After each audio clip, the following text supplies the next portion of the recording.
Pour cette partie démonstration de l'utilisation de la technologie Docker en bioinformatique, je me suis placée dans une machine virtuelle que j'ai créée sur le cloud de l'Institut français de bioinformatique. Donc là, quelques commandes de base sur l'utilisation de Docker. Si je fais un Docker version, je vais me retrouver avec les informations. Donc on voit ici qu'on est dans un environnement, je ne l'avais pas encore précisé, où on a un client et un serveur. En fait, le serveur, c'est le démon Docker qui, lui, va assurer toute la gestion des images avec le client qui va assurer le lancement des images. On a la commande aussi Docker Info avec toutes les informations. Là, on a le nombre de conteneurs qui sont en cours d'utilisation, les différentes versions. Le montage, c'est un chapitre très particulier, très important de Docker, mais que je n'ai pas le temps de présenter dans cette vidéo. Les différentes informations sur l'architecture. Docker est maintenant une technologie tellement répandue que la majorité des OS de la distribution Linux, en tout cas, par exemple CentOS ou Ubuntu, dans les versions les plus récentes, mettent déjà à disposition une version Docker par défaut. Mais vous pouvez passer une version plus récente comme la version 1.11. Dans les commandes de base, vous avez la commande Docker Image qui va vous lister toutes les images à votre disposition. Ici, pour l'instant, on n'en a aucune. Pour récupérer une image, je vous ai dit, on a différents dépôts. Si on regarde un cas simple, on va récupérer l'image, on va récupérer une petite image, l'image de Debian, et puis je veux Jessie. Donc je fais le pool, le nom de l'image. Là, en faisant par défaut, on va directement le récupérer dans le dépôt Docker général. Et là, on voit qu'il va bien récupérer l'image et ensuite, on a des opérations de récupération. En fait, une image Docker, c'est un ensemble de fichiers tar.gz qui vont être exécutés. Je vous laisse vous référer à la documentation pour avoir plus de détails. Donc là, j'ai récupéré mon image et j'ai l'information ici. Donc toujours, on a le nom. Là, elle n'est pas préfixée par un nom de dépôt. Le tag, très important pour suivre les différentes versions.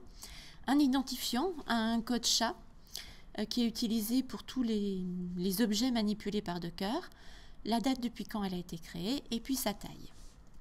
Si je veux lancer une image Docker, je fais un Docker Run, le nom de mon image, sa version, et puis je peux lancer la commande par exemple ls.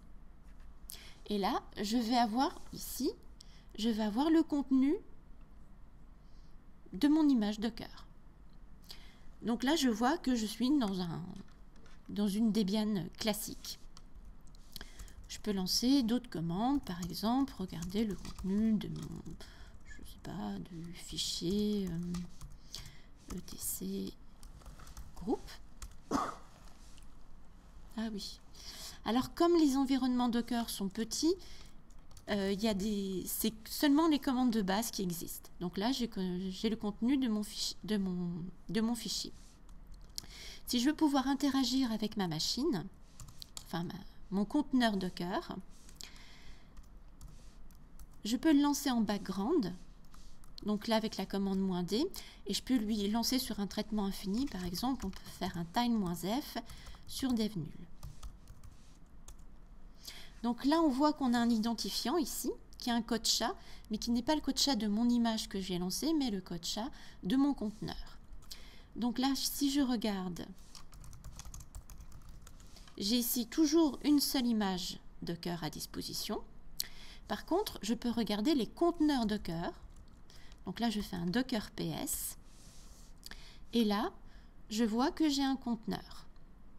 Donc là, je retrouve le même début de code SHA de celui qui m'a renvoyé, le nom de l'image source, la commande que j'ai lancée ici, depuis quand elle existe, son statut, éventuellement les ports, sinon je suis dans le cas d'une application web, et un nom arbitraire qu'elle m'a donné.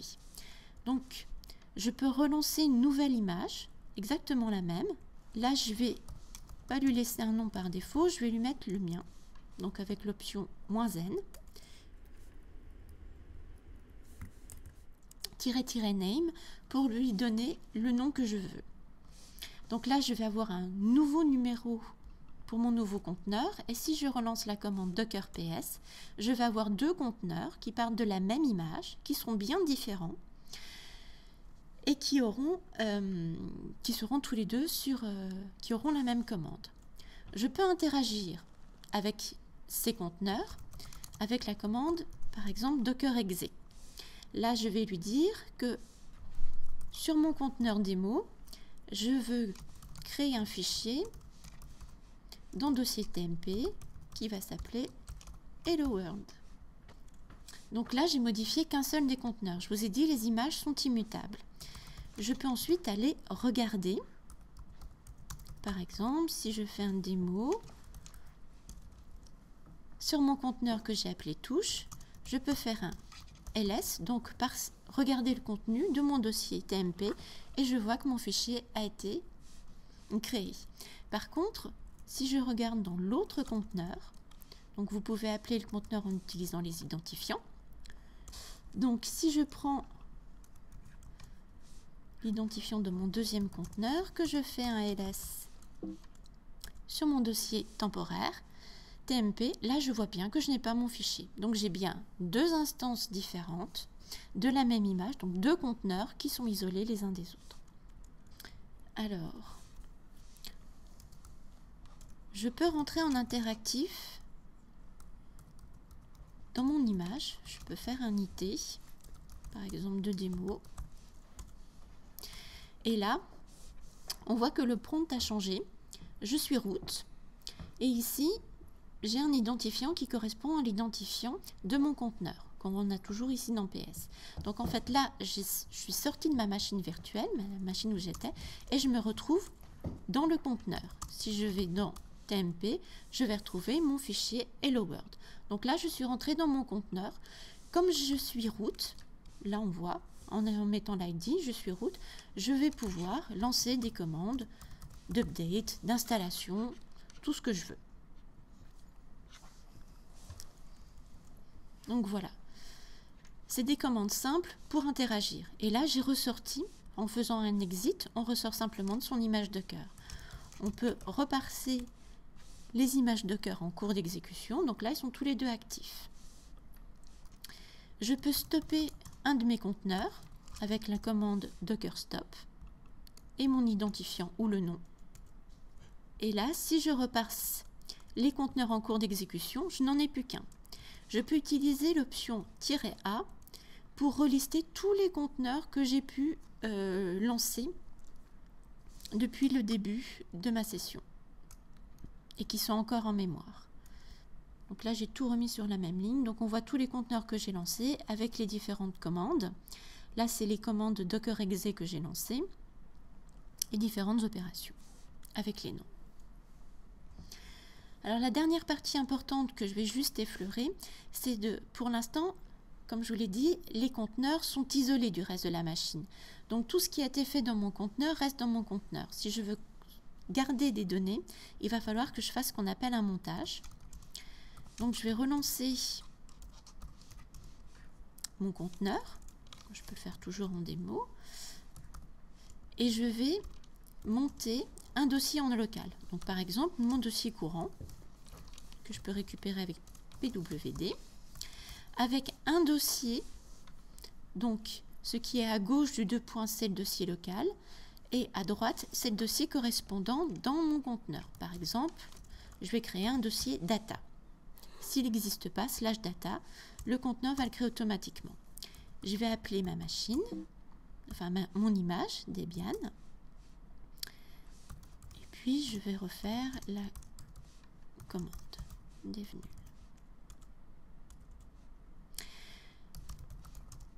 Donc là, si je regarde mon image, faut que je récupère son nom puisque je n'en ai pas donné un par défaut.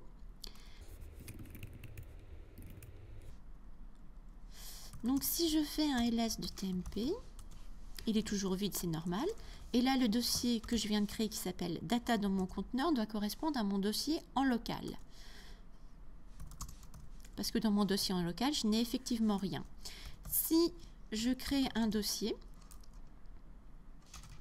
test et que j'y mets un fichier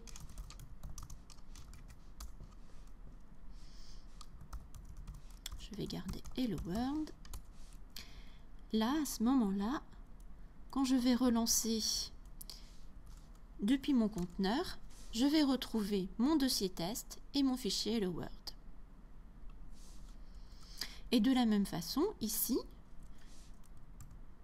je vais pouvoir créer un dossier, alors avec un mkdir, dans le dossier monté qui s'appelle data, test container.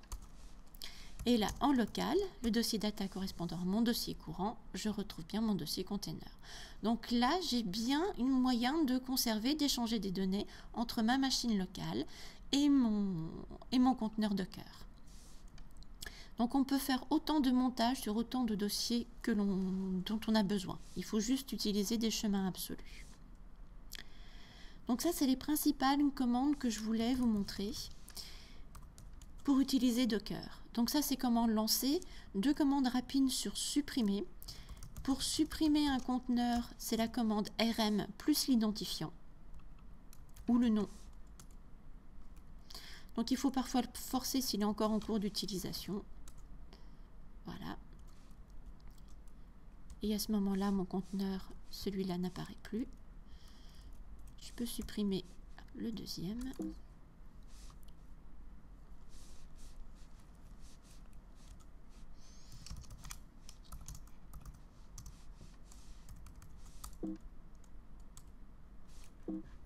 Toujours que je force. Hop. Voilà. Et là, j'ai plus d'instance Docker qui est en cours. Maintenant, j'ai plus de conteneur qui est en train de tourner. Mon image, elle est toujours présente. Elle n'a pas été modifiée. Et je peux aussi supprimer cette image. À ce moment-là, la commande, c'est RMI plus le nom de l'image. Il faut toujours forcer. Voilà. Comme d'habitude. Et là, j'ai plus d'image. Donc, toute la puissance de la technologie Docker, c'est de pouvoir récupérer très facilement l'image, de pouvoir la supprimer de son dossier, de sa machine, plutôt une machine virtuelle pour des problèmes de sécurité, de façon très simple. Et quand je vais récupérer mon image, je vais avoir toujours les informations et je saurai, par son identifiant et par son tag, que j'aurai toujours la même image à disposition. Donc ça, c'est les commandes de base. Je voulais vous présenter un cas pratique en bioinformatique avec l'exemple pour lancer une instance de Galaxy. Donc là, vous êtes familiarisé avec la syntaxe. On a le mot Docker, run pour lancer une image, en background, puisque c'est une application web, donc on n'a pas besoin d'interagir. Et là, on retrouve le nom de notre image. Et ici, on a 2 nouveaux paramètres, des -p, pour permettre de définir les différents ports qui nous sont accessibles. Alors, c'est la même logique que pour les montages. Là, c'est le port en local dont je vais avoir besoin. Et là, c'est le port à l'intérieur du conteneur. Donc, pour l'instance Galaxy, dans ce contexte, j'ai besoin de spécifier 2 ports. Par contre, dans mon environnement cloud, il n'y a que le port 80 qui est ouvert à l'extérieur. Donc là, sur le port 80, je vais pouvoir consulter ma machine, consulter cette application. Donc là, on retrouve et on va récupérer toutes les informations, tous les fichiers permettant de lancer l'instance Galaxy. Donc en attendant qu'elle se lance, je voudrais juste vous présenter le dépôt BioShadok. Donc comme je vous l'ai dit, il a été développé par GenWest et par l'IFB, Institut français de bioinformatique. Ici, il faudrait que je fasse ça. Donc juste très rapidement. Donc ici vous avez l'information pour configurer votre compte Docker pour qu'il puisse avoir accès à ce dépôt. Donc il faut juste lui rajouter le certificat qui est enregistré ici. Donc les machines qui sont mises à disposition sur le cloud IFB Docker sont déjà configurées pour accéder à ce dépôt. Vous avez un lien conteneur, all conteneur. Et là, vous avez tous les conteneurs qui sont à votre disposition. Donc, chacun des conteneurs correspond à une application dans le domaine de la bioinformatique qui a été développée par différentes équipes de l'IFB, de GenWest ou tout autre contributeur qui a un compte sur GenWest. C'est un peu long à charger. Donc, c'est la même logique que celle qui a été utilisée pour le dépôt Docker général. Si on regarde par exemple un outil qui s'appelle Eulsan, qui permet de faire du traitement c'est un pipeline de traitement en RNA sec. Si on regarde sa fiche, donc on a ici le nom de l'image. Bioconda, en fait, c'est la source. En fait, on est parti de recettes Bioconda. Le nom de notre outil. La commande pour le récupérer, qui est ici. Donc la petite différence par rapport à avant, c'est qu'ici, on est obligé de rajouter le nom du dépôt. Donc, docker-registry-genwest.org. On a une description, différentes informations, éventuellement différents métadatas de présentation pour la bioinformatique et les différentes versions de l'outil qui sont à disposition. Donc là, c'est la dernière version qui est parue. Et quand on passera à la 2.1 ou à la 2. etc., elles seront mises à disposition. Et on a l'ensemble des informations pratiques sur cette image. Autre information importante, on a le Dockerfile qui vous liste les commandes qui ont été lancées pour créer ce conteneur Docker. Cette image Docker. Pardon. Donc là, vous avez accès à un dépôt public avec l'ensemble des outils qui sont à votre disposition. Donc là, on a pu récupérer notre image Docker Galaxy. Si on fait un Docker image, on a notre image ici. Comme on a directement lancé un Docker Run qui nous a récupéré l'image et l'a lancée, si on fait un Docker PS, on a notre image. Donc toujours l'identifiant, le nom de l'image. On a en plus ici les informations sur les ports que l'on a configurés en lançant l'image. Donc pour pouvoir consulter notre instance, il suffit juste d'aller dans un navigateur, d'aller sur localhost. Non, pas sur localhost. Je vais aller sur comme je suis dans une machine virtuelle, il faut que j'aille sur l'adresse IP de ma machine virtuelle, sur le port 80. Et là, je me retrouve avec, comme on le voit ici, l'instance Docker qui a été lancée à partir d'un conteneur Docker. Et là, je me retrouve simplement, je peux récupérer des fichiers en local comme une instance classique. Donc là, j'ai déployé très facilement une image. Dans cette version-là, c'est la version minimum. Si vous référez au site qui est très détaillé ici de Gruning sur son GitHub, vous avez toutes les informations pour le configurer, notamment pour pouvoir récupérer les données générées avec l'instance Galaxy.